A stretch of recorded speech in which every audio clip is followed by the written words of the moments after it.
Just decide to make an upgrade.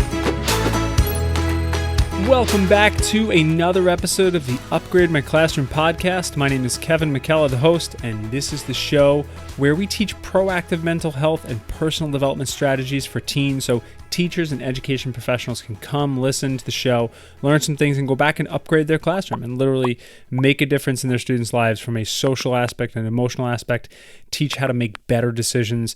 And what we're going to do today is we're going to talk about a really important decision. Maybe the most important decision, and this is not just for teens. This is for everybody.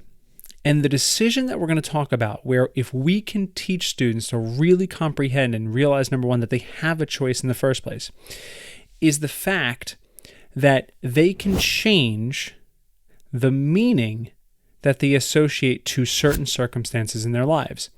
And what this does is ultimately this helps relieve the stress, the anxiety, the issues, the fears and doubts and worries that these kids have, because in a time that we're living in, teenagers are extremely stressed. There is so much that is coming at them. There is so much that is put on their plate, and we're forgetting that their brains are really not developed yet, truly. So what's happening is that they don't have any formal strategies and ways to deal with some of the stress. And their water glass of life is really full, right? There's no more. And the really good kids continue to take on more and more. And then that's when some of the bad decisions come out. That's when some of the mistakes happen. So what we're going to talk about today is, again, this change of meaning. And I'm going to give you a few different examples here. So for instance, think about activities where a student wants to, say, try out for a team, try out for the school musical, try out for the band, whatever, and they don't get in. That causes a lot of fear and not necessarily fear, but that causes a lot of just straight up sadness, right? That sucks. It's not cool. Let's talk about a very common aspect, bullying. And there's a part of me that kind of hates that word bullying because it almost minimizes the actual effect. Like, bully is such a light term for what really is going on. There's one student who is actively going out of their way to make another student feel bad, and that is the tip of the iceberg. I mean, we now obviously know with the digital landscape and especially gaming and everything, like, it's a very 24/7 world. So we're going to talk about that. We're also going to talk about college. There is a ton of stress put on students about not only what college they're going to, but what they're going to major in, and how they're going to get in, how they're going to afford this, right? And of course, we're going to talk about the last one, which is by far maybe the most important, at least in the lens of a teenager, is their social life, their friends, their romantic interests, their groups that they're a part of. And these are all factors that cause a ton of stress and a ton of anxiety. And as I mentioned, that's really where we see students making not only bad decisions, but not able to cope. We want our students to be successful in what we're actually teaching. We want them to get good grades, of course, but that's the farthest when they feel that they are losing friends by the day and they're not going to have a single friend. Good grades for many students is a very farther down on the list, right? Being embarrassed in front of their school is way higher than getting an A- on earth science tests. It's just the truth. Being bullied is taking a big precedence over grades. Like, as long as I can come to school and just forget having friends, I just want to be ignored, and I don't even care what grades I get. I mean, that's just the truth of it, right? And again, that comes back to the brain that is still developing, right? Their prefrontal cortex is not there yet to really not only watch impulses, but to have rational decision-making and reasoning and different things like that. So let's talk about some of the specifics. Okay, let's go back to my example for activities. When we change the meaning of what this stress and anxiety actually means to us, it's the first step in trying to have them move past some of these really terrible feelings. So in my life, I was always in musicals. I was always in the plays. And of course, I was always in band as well. When I was in middle school, I tried out for the Wizard of Oz, and I had a goal. My goal was to be the Scarecrow. And the reason why my goal was to be the Scarecrow is because I used to dress up like a scarecrow when I was like a little kid, and I used to do the scarecrow dance. And I was like, there was like a little time in my life where I was into it. My mother thought that would be, oh my God, if you get the scarecrow, oh my God. So there was a little bit of extra pressure that, not her fault, but there, we really I didn't get it. I was a munchkin. So clearly I was a little upset. And the meaning I told myself was that I'm not good enough. I'm not a good enough singer. I'm not a good enough actor. I'm not a good enough dancer. I'm just not good at theater. Now, that was the meaning I told myself. That's why I was upset. If the meaning was, I'm not good enough yet, right? From I'm not good enough to I'm not good enough yet is a completely different meaning.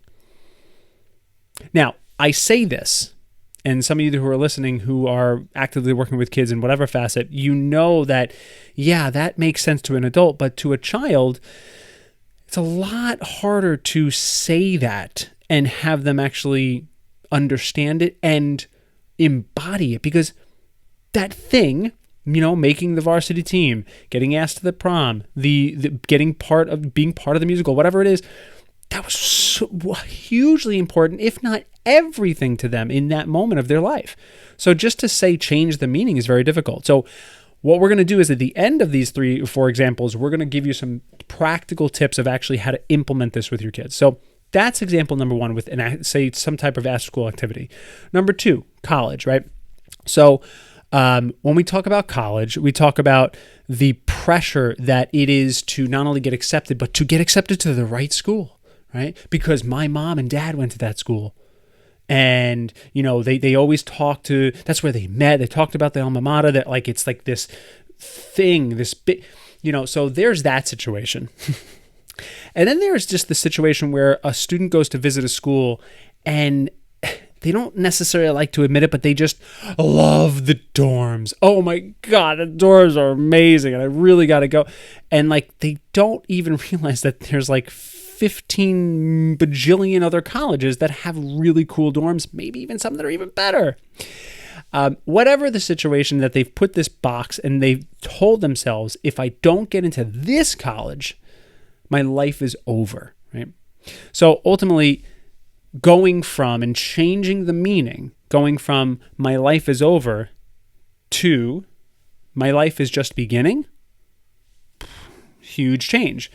No stress. No anxiousness, no sadness, because when they're able to frame things, okay, like I didn't get into, Boston University, right? BU. I didn't get into BU. Okay, well, I didn't get to BU, so I applied to BC, very different schools. I applied to NYU. I applied to whatever, a couple of SUNY schools, whatever, right? Just might name it some random colleges, but it doesn't really matter, because a college is a college. Either way, there's going to be a ton of pros and cons about each one.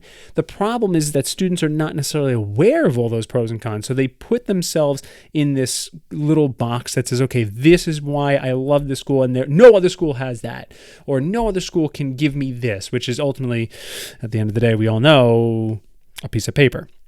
But yes, there's going to be many other great possible connections and frameworks you make, but you can do that at any other school. So going from my life is over, changing the meaning to my life is just beginning, I have all these options in front of me. I have all these available avenues in front of me.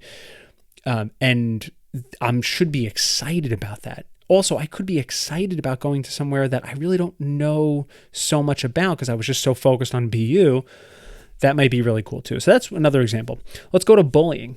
Bullying, I said, is a big one. And again, this is going to be another situation where it needs to be backed up with some practical advice, which we will do. So if you take bullying, right, from the meaning of believing them and changing the meaning to I have empathy for them, changes everything, right? So if you go from the meaning of this bully is completely ruining my life, and you know what? They're right. They're right. I'm never going to be smart enough. I'm never going to be fast enough. I'm never going to be good looking enough. And you know what? I deserve what's coming. Go ahead. Like do whatever.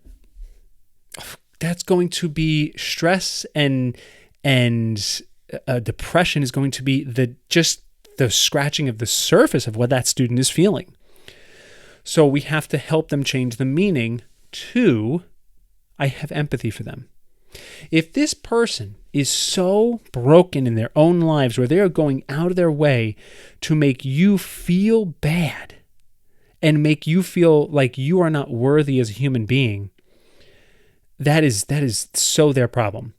And we're tapping into resilience, right? We're tapping into Carol Dweck, not Carol Dweck. We're tapping into grit. I think it is Carol Dweck. I'm not sure.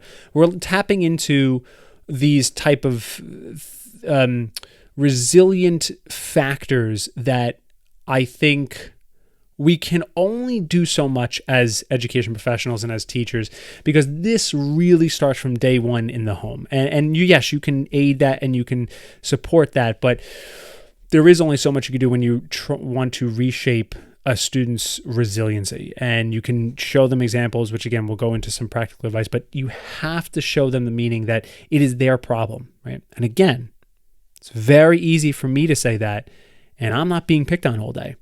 And really, to be honest with you, I very rarely was. I was, but it was a short-lived point in my life. So, no, I can't relate to that much. But I know that that's the only factor. It's the only way to do it.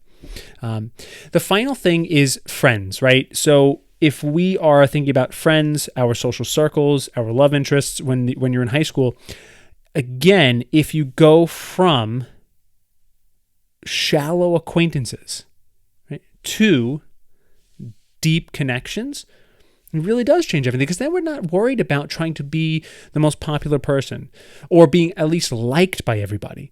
That was me. I needed to be liked by everybody.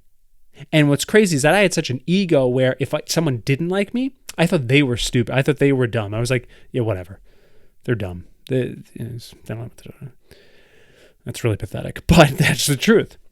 So we have to begin to show students that, like, hey, listen, I live an incredibly fulfilled and happy life, and I have like 3 friends.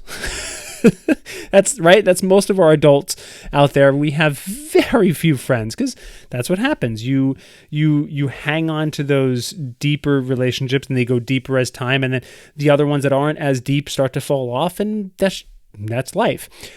But when we show them that and we give that perspective and we say, trust me, it's okay, again, it's very easy for us to say that. So saying these words and trying to help them change their meaning is only going to go so far. So we ultimately have to do some practical things here to kind of not only tell them, but show them these change of meaning. So when it comes to these strategies, it's literally from kind of what I just said. So number 1 is really guiding them versus telling them. So you can do what I'm doing to you right now and talking at them, and you can say, oh, don't worry about it. You're going to have very few friends when you get older, so you don't need them now. Like, what? That's weird. I don't believe you. I definitely don't want that, and I'm not going to listen to you, and I'm not going to change my meaning. You're talking about bullying. If you talk to them and just say, oh, well, have empathy for them, have pity for that person because they're broken and that's really sad for them. Like, well, yeah, but my feelings are really hurt. Like, it's very hard for me to change how I feel about this. Like, I don't understand. So instead of telling them, you want to guide them. And the way we guide them is the Socratic method. We need to ask questions. We need to guide them by asking them how they feel, why they feel, when this happens, what do they feel, what can we do differently, how you think that other person is feeling. And this is where the job of a counselor really comes in, because you need that extended time. This is not a conversation you're going to have between classes. This is not something that you're going to be able to do, for 10 minutes before class starts in the morning. This is something that takes some time. Now, if you are like a teacher like I had in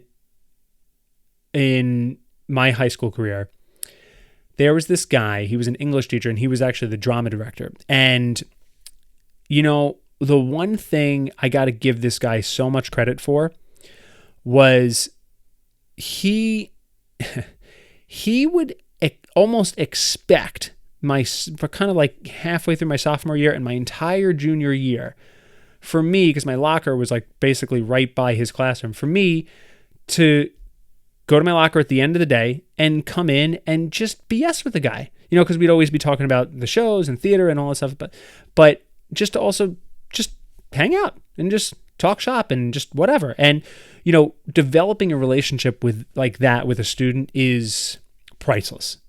That's kind of where those things can happen. And I remember I did that, right? I would talk to him about, oh my gosh, my girlfriend Karen. Oh my God, I don't know what's going on. It's so much and it was like of the stupidest things. And my girlfriend, we dated for like 6 weeks. And then, oh no, it was a little longer. It was like 3 months. And then, we had a blowout screaming match over God knows what. I have no idea. But I was able to talk to him about this, and he was able to guide me to a point, right? He didn't maybe have as much patience as some people, because at one point he was like, listen, it is what it is. It is what it is. Like enough. But anyway, that's the point. We have to guide versus actually tell them what we know, and we have to guide them to show. The next thing this is by far one of the most important practical tips, is that they have to truly believe that they can change this meaning, and they have to believe in the meaning itself. So for instance, the bullying situation, this is a big one, because if a student kind of fakes it until they make it, it is going to be worse.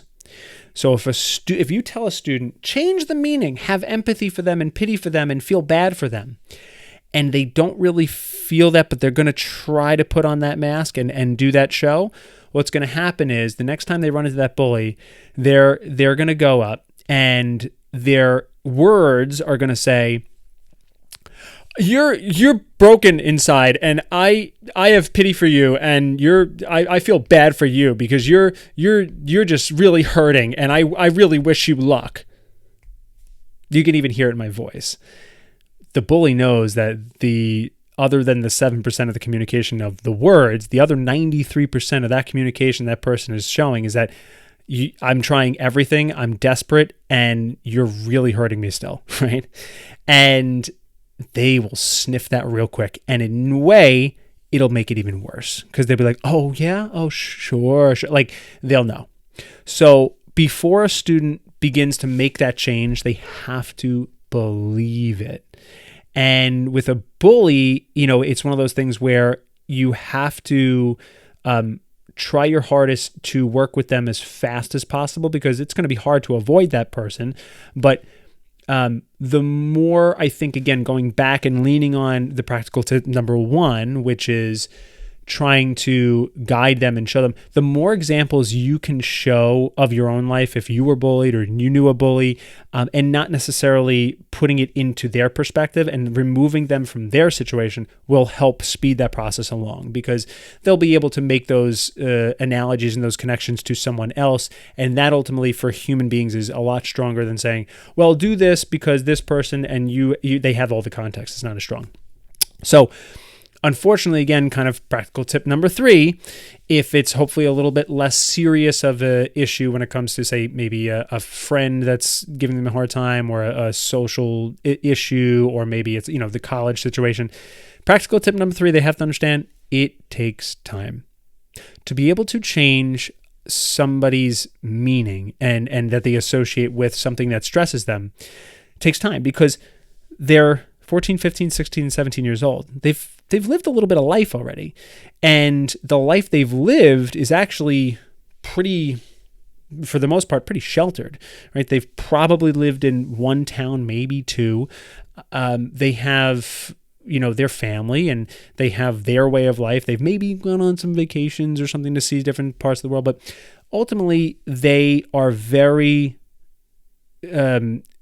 unexposed to the rest of the world. And I think when it comes to taking that ultimately hinders their ability to change their meaning, because they don't have that perspective. They don't have the perspective of what it's like to live in a different world, or live in a different situation where things are different, right? If you go to a third world country and ask, aren't you stressed about what college you're going to go to? What? It doesn't even compute. It's not even it's not even a thing that they talk about, for the most part. So I think we need to stress that it does take time. At the same time, it also needs to, throughout that long time that it takes sometimes to change that meaning in a student's mind, it takes the consistency of you. It takes the consistency of that guiding person, whether you're the teacher or the counselor, to help them and create that new meaning. And that's it. That is the gist of how we turn stress and anxiousness on its head a little bit. I'm not talking about a clinical diagnosis of anxiety. I'm talking about things that suck, right? Things that really just are terrible, that we are events in our lives that we can manipulate with proper time and training and conversations with your professional like yourselves. They can do it. So that is it, my friends. I hope you enjoyed this episode today. I know I did. I know it's been a little while since it's been you and me in the hot seat together and just chatting. So I really appreciate your time, and I love the fact that you are here once again. So please, if you haven't done so already, please consider subscribing. If you liked today's episode, please share it with a friend. And if you really liked it, let me know by leaving a rating and review. That would be a tremendous help in more ways than one. So thank you once again, and I will see you next week on the Upgrade My Classroom podcast.